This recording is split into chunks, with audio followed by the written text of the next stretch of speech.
안녕하세요 여러분. 1월 19일부터 우리는 잠시 읽고 있던 민수기를 내려놓고 마태복음 묵상을 시작하려고 합니다. 1월 19일부터 부활주일인 4월 9일까지 진행될 마태복음 묵상을 위한 마태복음 산책이 찾아왔습니다. 올해도 어김없이 성경 읽기를 도전하시면서 새해를 맞이하셨을 텐데요. 어떻게 잘 진행되고 계십니까? 한번 읽어보겠다고 결심하고 성경은 펼쳤지만 너무 막막하고 어렵게 느껴지지는 않으셨는지 모르겠어요. 오늘 산책을 통해서 중도 포기하지 마시고 끝까지 함께 하시길 바랍니다. 마태복음 산책 시작하겠습니다. 먼저 마태복음은 신약의 문을 여는 성경이죠. 성경 1도 도전하면 구약의 처음인 창세기부터 시작하거나 신약의 첫 관문이라고 할 수 있는 이 마태복음을 펼쳐보시는 경우가 많으실 겁니다. 그래서 아마 마태복음을 생소하게 느끼시는 분은 많이 안 계실 것 같은데요. 마태복음은 무엇으로 시작하나요? 바로 예수님의 족보로 시작이 되죠. 우리 1절을 한번 읽어볼까요? 아브라함과 다윗의 자손 예수 그리스도의 계보라, 이렇게 되어 있습니다. 그런데 이 원문을 보면요, 순서가 뒤집어져 있어요. 계보의 책, 예수 그리스도의, 다윗의 아들, 아브라함의 아들, 이런 순서로 쓰여 있는 걸 볼 수 있습니다. 이 계보의 책이라는 단어의 조합은 굉장히 보기 드문 표현이고요. 또 예수님의 족보로 시작하는 것 역시 복음서 가운데서 유일하게 이 마태복음이 가지고 있는 특징 중에 하나지요. 이런 방식의 표제는요, 구약에 2번 정도밖에 등장하지 않는데요. 모두 창세기에 등장하는 표현 방식입니다. 창세기 2장 4절과 5장 1절이 그런데요. 2장 4절을 제가 한번 읽어보겠습니다. 이것이 천지가 창조될 때에 하늘과 땅의 내력이니 여호와 하나님이 땅과 하늘을 만드시던 날에. 이 구절에서 이 내력이라는 말은 사실 계보라는 의미로 쓰이는 말이에요. 그러니까 창세기 2장 4절은 이것이 하늘과 땅의 계보다 라고 정리하고 있는 표제라고 할 수 있죠. 그런데 이 마태복음 1장 1절과 더 유사한 방식으로 단어가 조합되어 있는 구절은 사실 창세기 5장 1절입니다. 함께 읽어보실까요? 이것은 아담의 계보를 적은 책이니라. 하나님이 사람을 창조하실 때에 하나님의 모양대로 지으시되. 거의 같은 단어의 배열이라고 할 수 있어요. 한번 표로 살펴보겠습니다. 어떤가요? 정말 유사하죠? 이것이라는 지시대명사 하나를 제외하거든요. 순서가 완전히 똑같아요. 그리고 마태복음 1장 1절에서 사용된 이 계보라는 단어, 이 계보라는 단어가 게네시스라고 읽는 말인데요. 이 말 어디서 많이 들어본 것 같지 않으세요? 영어로 하면 제네시스, 즉 창조라는 뜻을 가진 영어 단어의 어원이 바로 이 단어입니다. 그래서 1장 1절을 바꿔 해석하면 이렇게 할 수 있는 거예요. 예수 그리스도의 창세기라. 어떠세요? 신학적인 의미를 더 이해하기 쉽지 않으신가요? 마태복음은 예수 그리스도를 통한 새 창조의 이야기를 담고 있는 책이다 할 수 있는 것이죠. 그런데 흥미로운 건 여기서 끝이 아닙니다. 이 1절에 예수 그리스도라는 표현인데요. 마태복음은요, 성자 하나님을 예수로 150번 기록하고 있고요. 또 굉장히 자주 이 예수라는 단어를 단독적으로만 사용을 합니다. 이에 반해서 그리스도라는 말은 오직 17번만 사용할 뿐이에요. 그런데 이 두 단어를 붙여서 예수 그리스도라는 이 풀네임을 명시하고 있는 경우는요, 상당히 드문 일입니다. 거의 유일하다고 할 수 있는 부분이에요. 이 예수 그리스도의 계보라는 표현에 이어서 언급하는 아브라함과 다윗의 자손이라는 표현도 우리는 눈여겨봐야 합니다. 원문 성경에는요, 자손에 해당하는 단어가 각각 붙어 있어서요. 그래서 2번이 언급되고 있어요. 직역하면 아브라함의 아들, 다윗의 아들, 예수 그리스도라는 말이 되는 거죠. 이 중복해서 2번이나 아들이라는 말을 아브라함과 다윗에 각각 붙이고 있는 것은요, 의도와 목적이 있습니다. 먼저 예수 그리스도를 다윗의 자손, 아들로 표현하는 것은요, 다윗 왕에 대한 유대인들의 입장을 고려해서 볼 때 그 의미를 생각해 볼 수 있어요. 다윗 왕은요, 이스라엘 역사 가운데 가장 뛰어난 왕으로 평가받는 인정되는 인물이에요. 예수님이 바로 이 다윗 왕의 후손이라는 것에 마태복음이 지금 이야기할 것이라는 걸 예상해 볼 수 있는 것이죠. 실제로 마태복음은 이 위대한 왕 다윗이라는 인물을 17번 언급하고 있고요. 이는 다른 공관복음서에 비해서 월등히 많은 빈도입니다. 그리고 이 다윗의 자손이라는 표현은요, 메시아 사상을 반영하는 표어와 같은 말입니다. 유대인들의 메시아 사상은 이스라엘의 대적을 무찌를 왕의 이미지가 강한데요. 이는 구약에서 다윗이 군사적인 이미지, 전쟁에서 승리하는 왕으로 자주 묘사되는 것과 연관지어서 생각해 볼 수 있는 것이죠. 따라서 마태복음이 앞으로 이 메시아, 곧 전쟁에서 승리하는 메시아이신 예수님의 이야기를 기록할 것이다 라는 것을 예상해 볼 수 있습니다. 이러한 견해를 뒷받침해 줄 수 있는 근거가 하나 더 있는데요. 바로 예수님과 다윗 왕을 연결시키는 다윗의 자손이라는 표현입니다. 이 표현은 요한복음에 한 번, 마가복음과 누가복음에는 각각 3번씩 사용됐어요. 그런데 마태복음에 이 다윗의 자손이 예수님과 연관지어서 사용되는 게 무려 9번 쓰이고 있죠. 이는 마태복음이 다윗의 혈통으로 오실 메시아에 많은 비중을 두고 있다는 의미이기도 합니다. 따라서 다윗의 자손 예수 그리스도라는 표현은 예수님이 다윗 왕조를 통한 메시아 언약의 성취라는 것을 요약하고 있는 표현이라고 할 수 있어요. 다음은 예수 그리스도를 아브라함의 자손이라고 설명하고 있는 부분이에요. 아브라함은 거룩한 언약을 최초로 수여받은 인물입니다. 그는 이스라엘에게 있어서는요, 하나님의 백성이라는 특별한 지위를 부여하신 하나님께서 함께 하셨던 사람이에요. 아브라함이라는 이름의 뜻은 창세기 17장 5절에 기록된 것처럼 열국의 아버지입니다. 열국의 아버지. 그리고 하나님께서는 아브라함을 통해서 모든 족속이 복을 받을 거라고 약속하셨어요. 아브라함에게 약속하신 이 민족의 경계를 뛰어넘는 복이 예수 그리스도를 통해 주어진다는 놀라운 소식, 그게 바로 복음이죠. 마태복음은 바로 이런 복된 소식을 기록하고 있는 책인 거예요. 예수 그리스도의 생애를 통해서 그 복음이 무엇이고 어떻게 열국을 향해서 그 복음이 선포되는가 하는 것을 이제 우리는 마태복음을 펴서 읽을 때마다 확인할 수 있는 겁니다. 그리고 그 복된 소식을 전해서 모든 경계를 뛰어넘어 복음의 능력을 드러내야 할 책임이 이제 우리에게까지 주어졌어요. 우리 마태복음 28장 19절을 한번 읽어볼까요?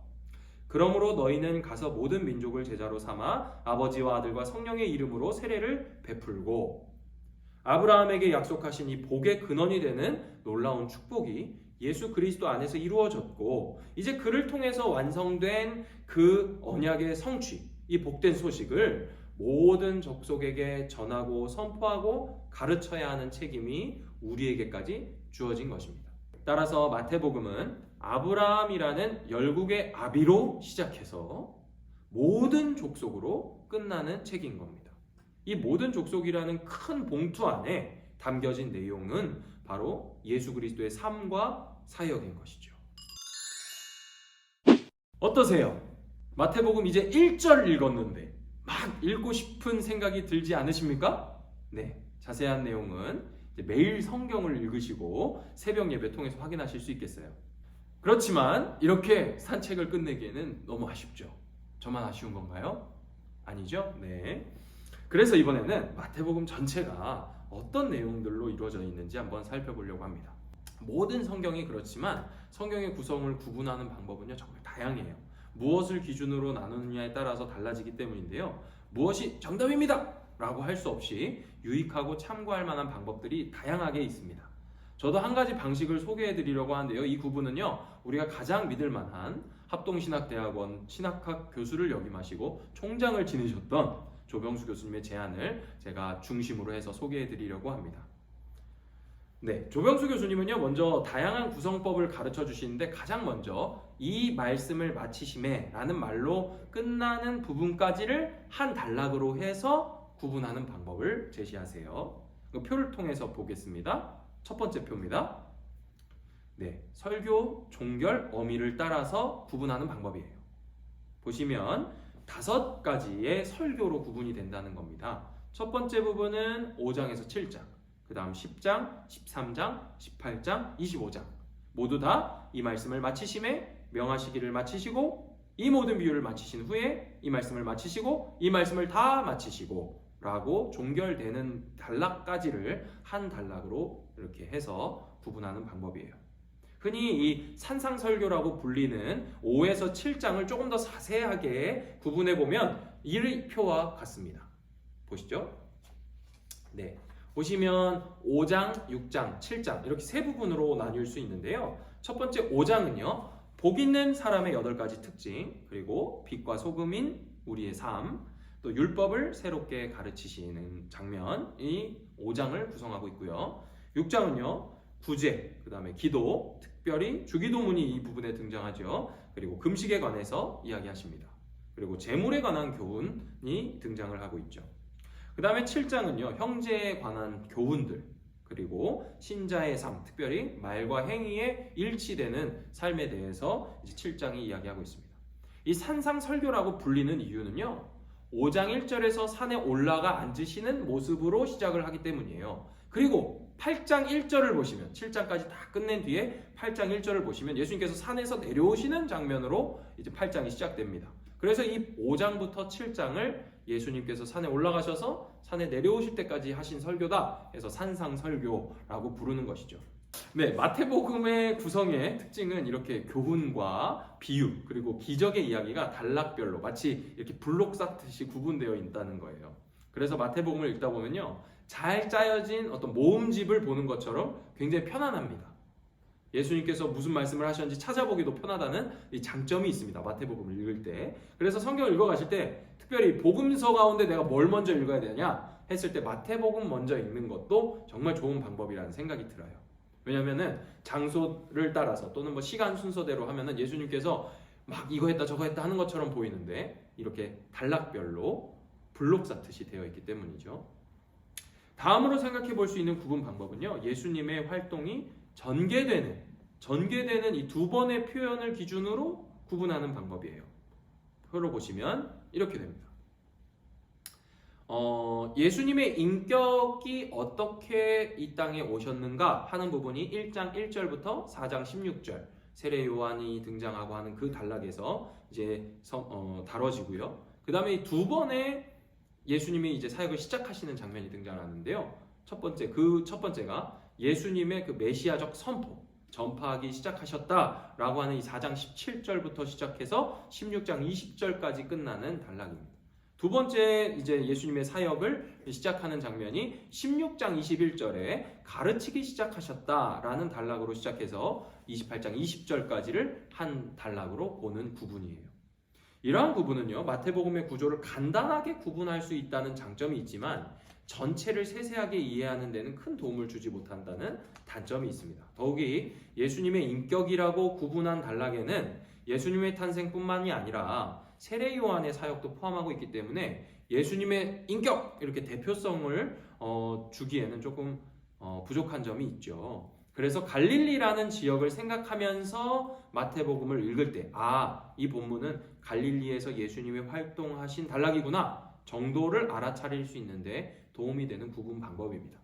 이 갈릴리라는 곳은요, 마태복음뿐만이 아니라 다른 복음서에서도 예수님이 주로 활동하셨던 무대이기 때문에 예수님의 활동을 이해하는데 이 장소를 잘 보시면서 읽는 것은 매우 중요한 포인트이기도 해요. 예수님의 첫 번째 활동은 갈릴리에서 유다, 곧 요단강에 오셔서 세례를 받으시고 다시 갈릴리로 이동하신 활동이고요. 그리고 두 번째 활동은요, 갈릴리에서 유다로 오셔서 고난을 받으신 다음에 부활하신 후에 다시 갈릴리로 가셔서 제자들을 만나신 것으로 요약할 수 있죠. 이처럼 갈릴리라는 장소는요, 예수님의 교훈과 사역에서 굉장히 중요한 장소입니다. 특히 마태복음이 예수님을 향하여 갈릴리 나사렛에서 나온 선지자로 묘사하고 있다는 것은 갈릴리를 마태복음이 상당히 비중 있게 여기고 있다는 증거죠. 그래서 조병수 교수님은 예수님의 활동 무대를 중심으로 다음과 같은 구분을 우리에게 가르쳐 줬습니다. 보시죠. 네, 제가 설명드린 내용인데요. 첫 번째는 예수님의 탄생과 요한의 활동으로 구분되는 1장 1절부터 3장 12절. 그 다음에 예수님의 첫 번째 활동, 동일하게 갈릴리에서의 활동입니다. 요한에게 세례 받으시는 거고 마귀에게 시험 받으시는 거고 갈릴리에서 가르치시고 전파하시고 고치셨던 이야기들이 이제 18장 35절까지 있습니다. 그리고 두 번째 예수님의 활동 바로 19장 1절부터 마지막까지인데요. 유다에서 19장 1절부터 20장 34절까지, 그 다음에 예루살렘에서 21장 1절부터 28장 15절까지, 그리고 부활하신 후에 제자들을 만나시는 28장 16절부터 20절, 갈릴리에서의 활동, 이렇게 세 단락으로 구분할 수 있는 방법입니다. 그런데 이제 앞서 설명드렸던 이 모든 구분 방법을 다 총괄해서 하나의 표로 정리하자면 엄청 길어요. 이렇습니다. 네, 마태복음의 서론으로서 1장부터 4장 끝까지는 이 드라마의 주인공이신 예수님에 대한 소개를 다루고요. 4장의 마지막 단락을 보시면 예수님의 주된 세 가지 사역을 언급하죠. 4장 23절을 한번 읽어보실까요? 제가 읽겠습니다. 예수께서 온 갈릴리에 두루 다니사 그들의 회당에서 가르치시며 전국 복음을 전파하시며 백성 중에 모든 병과 모든 약한 것을 고치시니. 이 예수님의 3대 사역은 바로 가르치시고 전하시고 병을 고치신 일이에요. 이제 5장부터 이 세 가지 사역에 대한 내용이 정리되고 있다는 것을 알 수 있습니다. 곧바로 5장부터 7장까지 산에 올라가셔서 가르치신 산상 수훈이 기록되어 있죠. 그리고 8장부터 10장은 예수님의 기적, 병을 고치신 사역이 집중적으로 기록되어 있어요. 그리고 11장부터 본격적으로 천국에 대한 교훈의 분위기가 시작됩니다. 이후에 13장에 접어들면서 천국에 대한 비유가 모여있는 것을 확인할 수 있죠. 아마 이 11장부터 본격적으로 예수님께서는 고향에서부터 배척당하시고 또 유대인들에게 배척당하시는 일들이 발생하는 것을 우리가 확인할 수 있죠. 그리고 16장과 17장 그리고 20장 이 세 번에 걸쳐서 예수님은 당신이 순환당하실 것을 예언하십니다. 그러나 예수님께서는 이 주변의 배척에 아랑곳하지 않으시고요. 천국의 양면성, 다시 말해서 구원과 심판이라는 이 양면성의 근거에서 책망하시는 것을 볼 수 있어요. 그런데 여기서 주의 깊게 살펴봐야 하는 것은요. 마태복음이 다른 복음서들과는 다르게 굉장히 행함을 강조하고 있다는 겁니다. 행함. 예수님께서 가르치신 장면 한번 보시면 신자의 삶, 제자의 도리, 심화된 율법 준수. 뭐 예를 들면은 모세는 이렇게 말했지만 나는 너에게 이렇게 가르친다 하는 것들이죠. 그 율법의 진정한 의미에 대한 교훈이 아주 자세히 기록되어 있죠.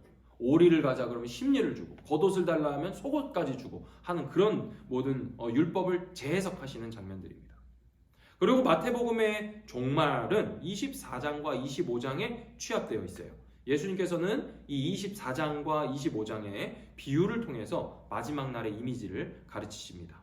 예를 들면 무화과 나무에서 얻을 수 있는 교훈, 그다음에 10명의 처녀들의 비유 이야기, 그리고 달란트 비유 이야기, 양과 염소 비유 이야기가 여기에 수록되어 있어요.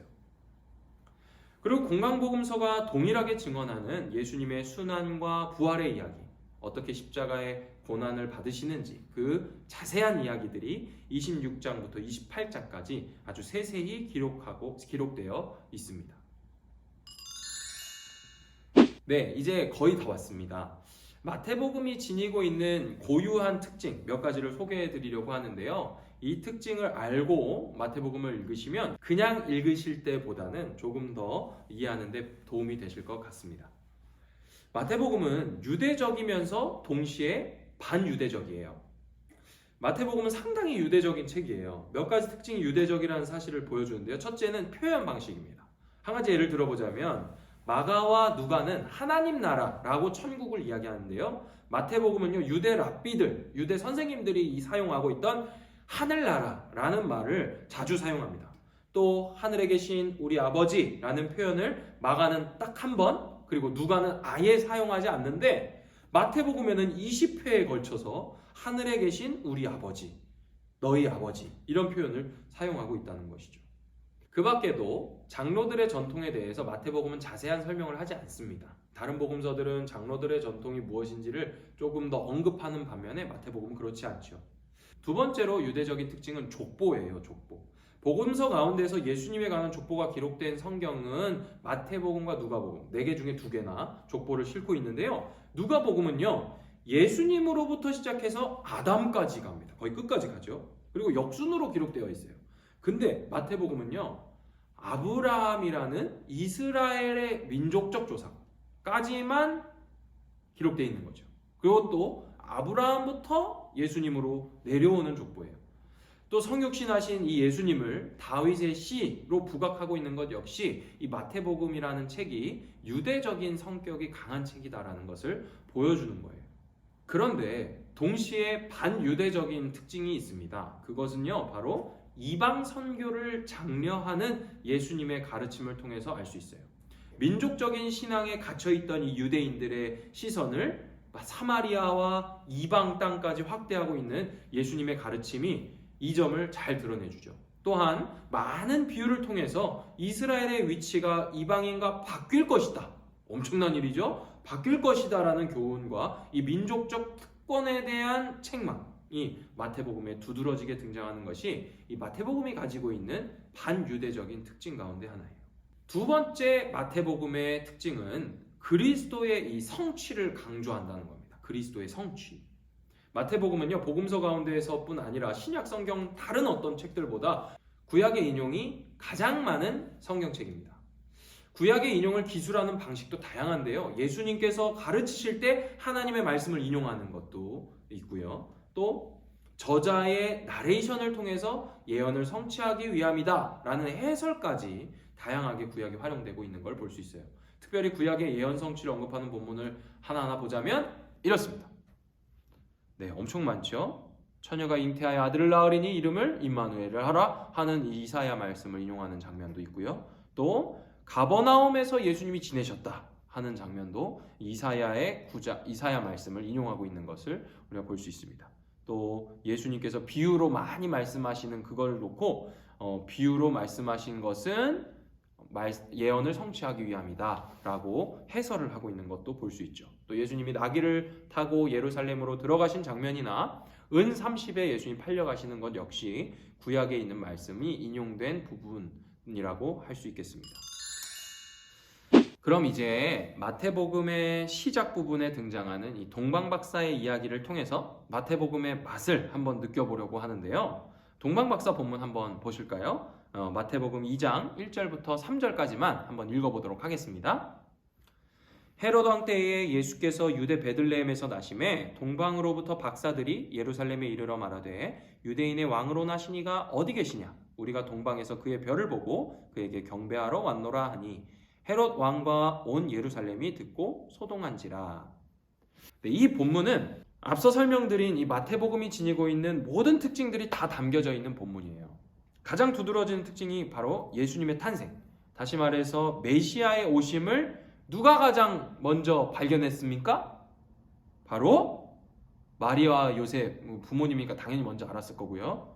누굽니까? 이방인이었던 동방박사들이에요.